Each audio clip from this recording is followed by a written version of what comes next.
So I am here to empower you, and I need to solicit your support for a great cause related to fashion and sustainability. The fashion industry is a $3 trillion plus industry. And since 2000, we have more than doubled the production of clothing. So what is fashion? Fashion is that which dictates what you choose to wear. It might be an Instagram, a store window, it could be your friends, but somehow you're making a decision to purchase clothing.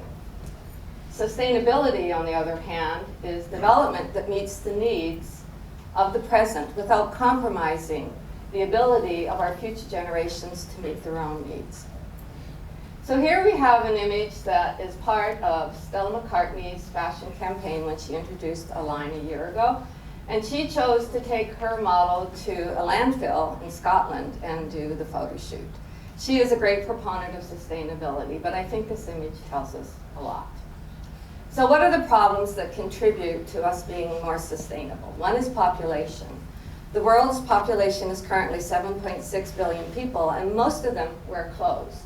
This is an image I shot when I was trying to go shopping in Chennai, India this past January on a Sunday afternoon. And let me tell you, I didn't shop. I could barely move. Pollution is another contributor, and fashion is by many accounts said to be the second most major contributor to pollution, second only to the oil industry. And then of course we have ethics. And there are many problems related in the ethical end of things. Most of our clothes are being produced in third world countries, and so you have problems with child labor, long hours, poor pay. It's said that 1 in 6 people works in one way or another in a fashion or related industry. And 80% of those people are women, and 2% make a living wage. Safety is another factor. So here we have Bangladesh a few years ago when a factory collapsed. It killed over 1,100 people with 2,500 people being injured. And then of course we have to be worried about our environment. This is a photo campaign put on by Greenpeace trying to get designers to be aware of the toxic chain that their clothing production might go through, and notice that the models are wearing masks. Water is always a challenged resource, and I have an idea that very few of you are aware of how much water it takes to make some clothing. So let's take the t-shirt, for example. Did you realize that it will take you 3 years to drink the amount of water that it takes to make one t-shirt? That's a lot of water. These pictograms, by the way, you can easily find on Pinterest. Just search for fashion sustainability facts, and there's tons of information there for you. Waste is always a concern. It is said that 4 out of 5 garments go to the landfill in one way or the other in waste. So we always have to be aware of that. In the US alone, we have about 10.5 million tons of clothing reach the landfill annually, which is 30 times the weight of the Empire State Building. So it's rather boggling facts. And then the newest kid on the block is something that's known as fast fashion. This came about in the last 15 years. And what fast fashion is it's quick production, low cost, quantity. And so our contributors are companies like this, who create what's known as fast fashion. And it's not that they don't try to do good things as well with various programs related to sustainability, but they are our fast fashion players. And then, of course, we have fibers to consider. And synthetics are a big culprit in our industry. Synthetics were first introduced in the late 30s, and they have continued. They're made from petrochemicals, and in many cases they're using waste products. So they're good, but they also come with some bad. And the bad part is that it can take synthetics up to 200 or more years to decompose. So if they hit the landfill, we have a problem. So where do you come in? Okay, each of you hopefully received my little pledge card that you can take home with you. So you need to qualify first. In order to qualify for being one of my soldiers for sustainability, I'm going to ask you a question. You ready? Okay, look down at yourself. Are you wearing clothes? Who's wearing clothes? You qualify. Okay, yay. So now I'm going to ask you a couple other questions just to see what your awareness is, and you can just tick them off with your fingers. Okay, ready? Do you know where your garment was made? Have you worn it more than 6 times? Do you know how to care for it? Do you know the fiber content? Okay, so if you're shaking yes, this is good. If you're not so sure, just keep listening. So what we're going to do, we have my soldiers for sustainability, and we're moving towards a solution. Those are all S words. So now we need some R words. And I found a lot of R lists online, but I've added more of my own. So we're going to go through this, and I'm going to just share with you some thoughts, and then we'll talk about what to do with those later. So this is your pledge card. You've got your pledges on the front, and I've given you more resources on the back if you want to go check out more things after my talk. So let's start with our first R's. The first R is reevaluate. And so what I'd like you to do here is go home, go into your closet, and take a look. They say that people wear 10% of their wardrobe 90% of the time. So it's that 10% that's telling you something about what you really like to wear. But equally important is that 90% that's sitting there not being worn. And you have to kind of figure out, what is it about this that makes it still stay in the closet and not go out, and then do something about that.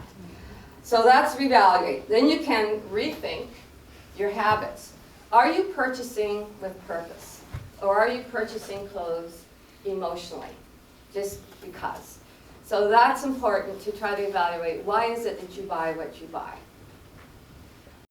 They say that a garment is worn just 4 times on average. That's not a lot. And Americans throw away a lot of clothes and related products in any given year. And 85% in this case ends up in the landfill. So now let's talk about recycle. This one has lots of different ways of looking at recycle.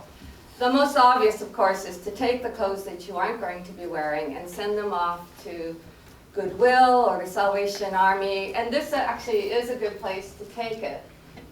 Depending upon the source, if it's private versus public source, so Goodwill is a good example. They are public and they're there for a reason.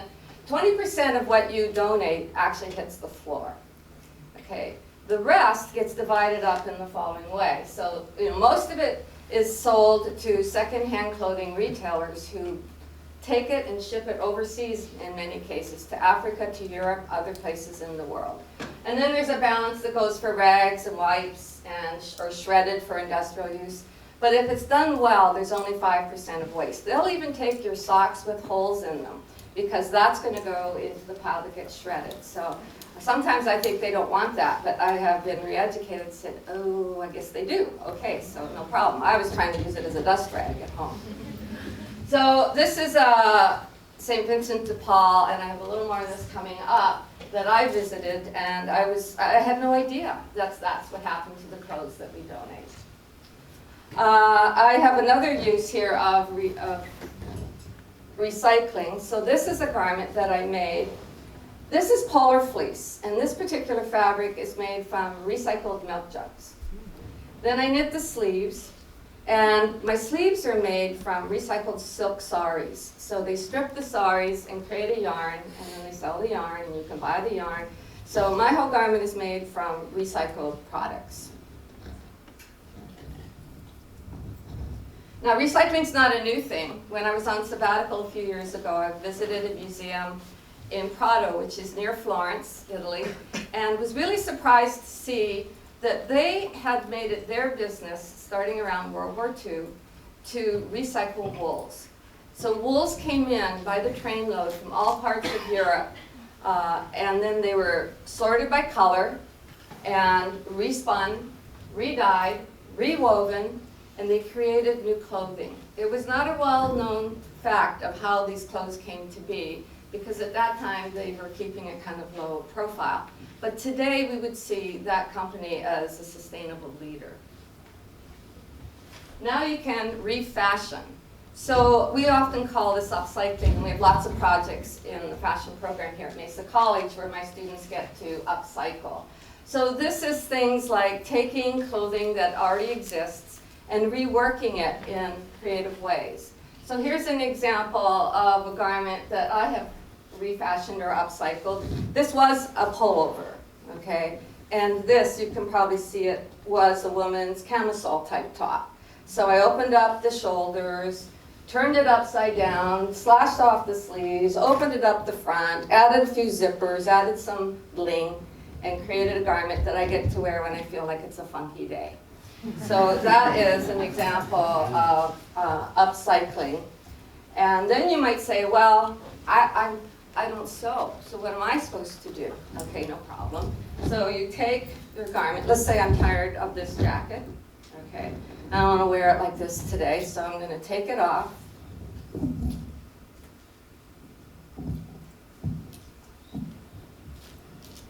Turn it upside down. And I have a new look. Okay, it's really great when you have a hot pink lining, and so you close it up. And I had to find a clasp that was quick because the minutes are ticking. So we just add a little bling. Ta-da! Okay, so I have upcycled in yet a different way. Okay. You can, I'll show you another way of upcycling. I was part of a project with a group of women from Alameda County. Joan Boucher was the coordinator, and she does this. She has an upcycle workshop every week in her home, and there's a whole group of women that come. So we went to the Salvation, or St. Vincent de Paul, and they gave us a half an hour to go through the bins. So there were women in the bins in this group, you know, and we could go home with whatever we wanted. We had lunch, then we had to make something in the afternoon. So this was my start. And by the late afternoon, I had a garment well underway, using 5 other garments to create the process. So that's another form of upcycling. Okay, repair. Pretty simple skills, pretty simple materials. You need a needle, a thread, and a pair of scissors, maybe $5. And there's lots of information on the internet for you to figure out how to do it. And if you can't, then there's always alteration shops and at the dry cleaners, etc. So repairing is pretty good. I want to introduce you to one of the most emotional exhibits I ever went to as part of my sabbatical, but this is what's called boro. And boro is a Japanese word for tattered or ragged. And so it started in the late 19th century when poor villagers in the north of Japan who didn't have enough money, in order to fix the tears and the holes in their clothes, they just took another piece of cloth and laid it on top and stitched it down with shishiko, which is basically a running stitch. And now boro has become this mainstream art, but I think it has soul. You know, the one thing about that museum, they let you touch a lot of their clothes because they felt you needed to have that experience. And I don't think I was ever so moved. So it's not, this is Victor Rolf here, and they decided to take what they had as scraps and then take those scraps and build a new collection a few years later. And then these are some of the tutorials that you'll find online. Now, one of my students by the name of Richard Ennis found this picture, which he shared with me, and this is a project of his in process. So we had our repeat boutique. He went through the goods, he found his cloth, and he's weaving these strips of fabric. So from poor Japanese villages to high couture to Mesa College. Retain.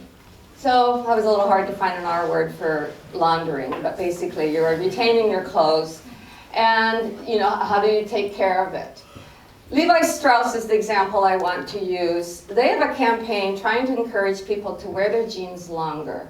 The average person cleans their jeans after 2.3 wearings. But if you could push that up to 10, you would have 80% more water saved. And so I always tell my students, denim is a great fabric. It hides the dirt. It's just like this miracle fabric. So you don't need to launder it as often as you do. And Levi's even says you can stick your jeans in the freezer, and it will achieve almost the same result of refreshing your pants, but unless, of course, there's serious soil. Now I want to share with you something that is currently being voted on. And so there's an act that's being proposed in the state of California. So we have this problem with polyester. They have made it so fine that it looks like silk. It's called microfibers. But the problem is the microfibers are shedding when you launder your clothes. And they're so small, they go through the filters and they make it into the ocean. So the fish eat the polyester, then we eat the fish, and it's just not a good thing all the way around, but mostly for the fish.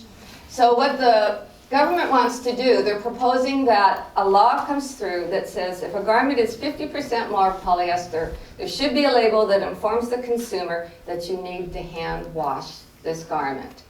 I don't know that most people read the care labels, but anyhow, it hasn't been completed yet. We don't know if it's going to go through. The fashion industry in California is opposed to it for various reasons, and joint lawsuits and all of this are one of them. But anyhow, just be aware, you may see more of this in the papers. Okay, so reduce. You can simply reduce how much you buy or reduce the amount that goes to landfill. 99% of clothing that's thrown away could be recycled or reused. And this brings a new thing called zero waste. So this is a design philosophy for clothing designers and pattern makers, whereas the whole goal is not to have waste. 20% of the fabric that's put on the cutting table in a clothing manufacturer's cutting room is waste, and it goes from there. So here's the Japanese style, no waste. And we have designers who are designing with zero waste. There's the pattern, there's the garment. We need to reverse the speed of fashion and slow it down like slow food. So by quality, by local. And I want to call out to a local company, Five O's Two Fish, who is very good at maintaining sustainability. They even donate their waste cuts to our students to use. And then reward those companies who make an effort towards sustainability. So I have put a list on your card for you. You can read through all of these. They all have great programs that are really wonderful to know about. And where do you come in? I want to send you home to your closet with your card. I want you to stand there with your card and say, how can I help? This is not a big company problem. It is, but in our case, we're the little ones who can help make a difference as well. So you are to go home, and this is also right in the middle of Fashion Revolution Week. This is put on by a company out of England who has all sorts of facts on their websites. Check them out. And this is the week where we're making a stand, so it was the perfect timing to give this talk and solicit you to be one of my soldiers for sustainability. Thank you.